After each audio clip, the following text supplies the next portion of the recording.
Salut à tous, on se retrouve aujourd'hui pour parler du Paris Saint-Germain ce jeudi 12 décembre et on commence tout d'abord avec la Ligue des Champions et tous les résultats d'hier soir. Donc oui, le PSG a joué avant-hier, on a parlé bien sûr de la magnifique victoire 3-0 à Salzbourg, mais hier les gars, il y a deux résultats qui peuvent intéresser le Paris Saint-Germain, les deux futurs clubs que le PSG affrontera en LDC ont joué hier. Donc tout d'abord City qui s'est incliné 2-0 à la Juventus Turin et Stuttgart qui sera le dernier adversaire du Paris Saint-Germain.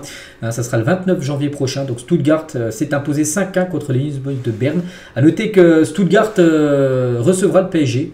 Voilà, donc c'est une équipe qui performe à domicile. Ils en ont quand même passé 5 à l'équipe suisse. Donc voilà, concernant les résultats et concernant le classement, donc le PSG reste à la 25e position. Donc pour l'instant, le PSG serait officiellement éliminé de la LDC. Bon, il reste encore 2 matchs, il reste encore des points donnés, donc ça va encore bien sûr beaucoup bouger. Mais voilà, pour montrer l'importance des 2 prochains matchs.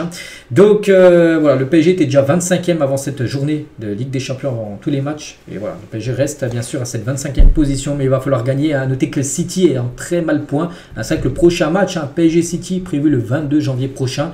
Le 25e accueille le 22e de la Ligue des Champions, malheureux perdant, parce qu'ils ont seulement 8 points à City, donc ils vont venir à Paris bien sûr pour gagner, mais le PSG va vouloir aussi gagner. Donc voilà, l'immense rencontre qui aura lieu en janvier prochain. On attend de reparler bien sûr de cette partie. Et concernant les probabilités de qualification des clubs français en Ligue des Champions, donc on peut voir les autres clubs, mais nous ce qui nous intéresse c'est bien sûr le Paris Saint-Germain, donc qualification en barrage, donc finir parmi les 24 premiers, 64% de chance. Voilà, donc plus d'une chance sur 2. Donc comme j'ai dit, il faut gagner au moins un match sur 2, il faut avoir à peu près au moins 10 points. Donc le PSG a 7 points.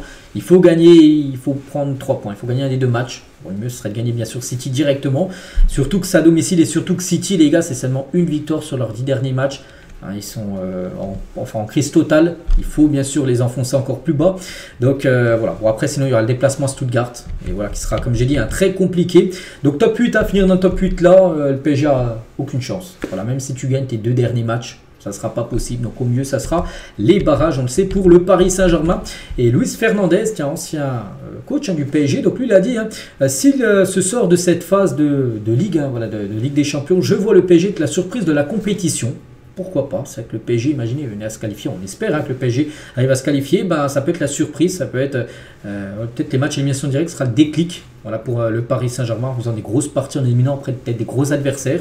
Voilà, ça peut peut-être être la surprise, ce qu'on espère bien sûr pour Paris. Bradley Barcola sur son compte Instagram, donc il y a quelqu'un qui lui a dit rends le trophée à Hakimi, parce qu'il y en a beaucoup, moi aussi je le pense qu'Hakimi aurait mérité certainement plus ce trophée du meilleur joueur du match contre Salzbourg que Barcola, qui n'était ni buteur ni passeur D. Hakimi 2 passes D quand même.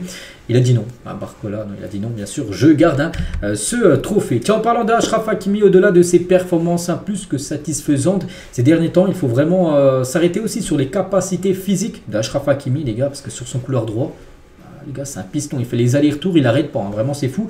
On a rarement eu au PSG un joueur avec autant de coffres et répété de tels efforts, il le fait sur tout le match, et c'est ça qui est fou. Regardez, en fin de match où il a fait les passes D, il était encore en attaque, alors il revient aussi défensivement, il n'a pas arrêté. Donc la passe décisive pour Doué en témoigne, mais c'est loin d'être la première fois qu'on le voit faire ça. Alors, vraiment, c'est une grande satisfaction, même si on sait tous la qualité du joueur. C'est que cette saison, il est vraiment époustouflant. Et c'est qu'en 5 matchs, toutes compétitions confondues, c'est un but et 4 passes D lors de ces 5 derniers matchs. Le meilleur Parisien actuellement, oui. Je reste sur ce que j'ai dit, moi, depuis quelques semaines, que c'est lui le meilleur joueur du PSG depuis le début de la saison. On va parler de Désiré Doué, a semblé plus libéré dans son utilisation du ballon hier soir. Donc c'est avant-hier, bon bref. Voilà, concernant Désiré Doué, c'est vrai que c'est son match référence, même s'il a joué seulement 30 minutes, vu qu'il est rentré à la 66e, et vraiment il a produit vraiment une très belle partie, buteur et passeur D. Première fois bien sûr qu'il est buteur du côté du PSG, première fois qu'il est décisif en Champions League. Pacho aussi, ça a été très costaud lors du match de LDC. Un petit rappel de son match contre Salzbourg, donc le plus de récupération de balles, 10 ballons récupérés, 95 passes réussies sur 99 tentés. Le pourcentage était énorme. 6 duels remportés sur 8 tentés, 3 longs ballons précis, des transversales, des longs ballons de 30-40 mètres précis sur 3 faits. Aucune faute commise, vraiment un match très propre de la part de William Pacho. Et tiens, en parlant de Pacho et figure, parce que le journal L'équipe, ils ont fait en gros l'équipe type de cette 6e journée de Ligue des Champions, avec tous les matchs qui ont été joués. Et du coup, ils ont mis Pacho en défense centrale. Ils ont mis également Nordi Mukele. Ce joueur prêté, n'oubliez pas, par le PSG, au Bayer Leverkusen. Donc félicitations à lui, il a été l'unique buteur du match entre son club et l'Inter Milan. Il a marqué un but à la 90e.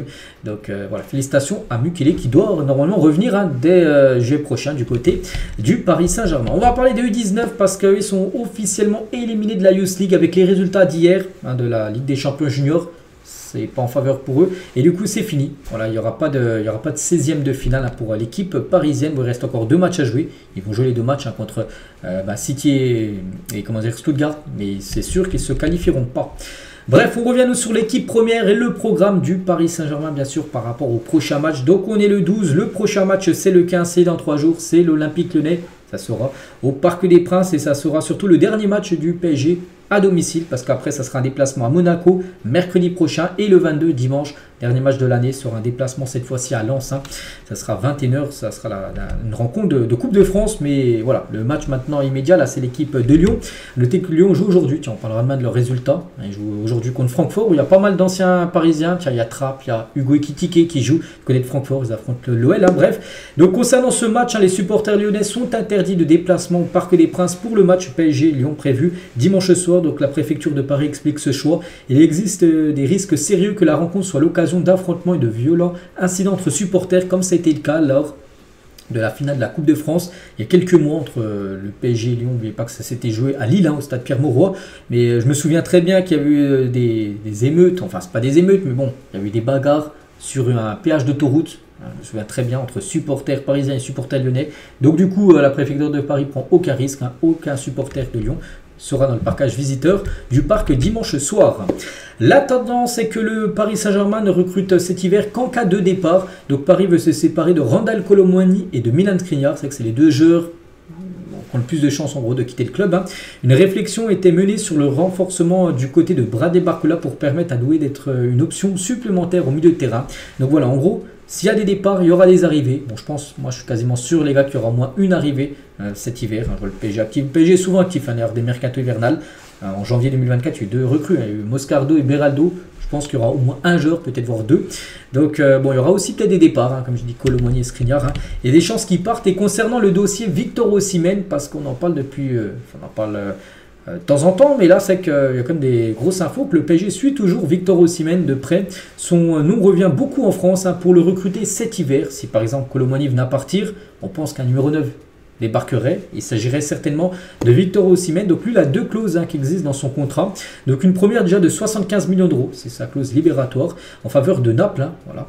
Et une autre pour rompre le prêt en faveur de Galatasaray, voilà, où il est prêté. N'oubliez pas que l'été dernier, avant qu'il aille du côté du Galatasaray, donc le PSG tâtait le terrain et n'oubliez pas que Aurelio De Laurentiis, le président de Naples, il demandait au moins 130-140 millions d'euros pour lâcher le joueur, que maintenant il coûterait 75 millions d'euros. Voilà, tu payes 75, tu peux l'avoir en janvier. C'est pour ça que ça peut être bien sûr une belle option pour le PSG. Selon la Gazzetta dello Sport, donc un journal italien, Tonali ne serait plus heureux à Newcastle. Voilà, bon, il n'y a pas de rumeur sur un Tonali au PSG, mais une opportunité à saisir pour le PSG. Ah oui, c'est un très bon milieu de terrain. Et s'il ne se plaît plus à Newcastle, Paris, les gars, voilà, pourrait, pourquoi pas, s'intéresser à ce joueur qui est un très bon footballeur. Le projet du PSG d'avoir une équipe compétitive l'an prochain, voire dans 2 ans. Je trouve ça un peu bizarre parce que le PSG a quand même une équipe compétitive là, mais voilà, le projet, on sait avec Luis Enrique, c'est sur le long terme. Et voilà, d'après le journal Le Parisien, il va falloir attendre encore 1 an, voire 2 ans pour avoir la meilleure version du Paris Saint-Germain sous l'air, Luis Enrique. Concernant Presnel Kimpembe, on en sait un petit peu plus pourquoi il n'est pas dans le groupe. Pourtant, lui se dit 100% rétabli. Donc le staff estime que Presnel Kimpembe n'est pas encore totalement apte à reprendre la compétition. C'est pour ça que par exemple lors du dernier match contre Salzbourg, il n'était même pas dans le groupe. Donc parce qu'en gros, lui se sent à 100%, mais le staff pense qu'il n'est pas encore à 100%, qu'il lui doit encore faire quelques semaines d'entraînement pour vraiment être apte à jouer une rencontre de football. Laurent Robert au journal Le Parisien, donc on a vu que Ramos est important. Paris joue avec des ailiers et des latéraux qui montent et auparavant il n'avait pas de solution. Ramos, il sait se faire oublier, c'est le joueur qui a manqué dans ce début de saison. C'est vrai que c'est un numéro 9 qui arrive. Bon, tu en avais un autre, Kolo Muani, mais l'entraîneur ne le fait pas jouer. Donc là, oui, c'est comme une recrue, on peut dire. Le retour là de Gonzalo Ramos de blessure. Et on voit dans l'organisation qu'ils ont besoin d'un garçon comme Ramos, un renard dans les surfaces. Ce n'est pas pour rien qu'il était le meilleur buteur du championnat portugais. Quand il y a des ballons dans la surface, on sait que c'est un danger. Voilà, donc voilà, concernant Gonzalo Ramos. Et on finit aujourd'hui les gars avec Donnarumma. Selon la radio, une radio napolitaine, le club italien pourrait s'intéresser à Donnarumma en cas de non-prolongation de Meret. Donc Meret c'est le gardien de Naples. Et en gros, s'il n'a pas prolongé, Naples pourrait se focus sur Donnarumma, le gardien du PSG. Donnarumma accepterait également une arrivée à Naples, mais son salaire devrait être réduit, parce qu'il ne touchera pas le salaire qui touche là Paris du côté de Naples. Il devrait diviser par 2, voire même par 3 son salaire à Naples. Voilà, concernant Donnarumma, n'oubliez pas qu'il est en fin de contrat en 2026. Pour l'instant, on ne sait pas s'il va prolonger ou non.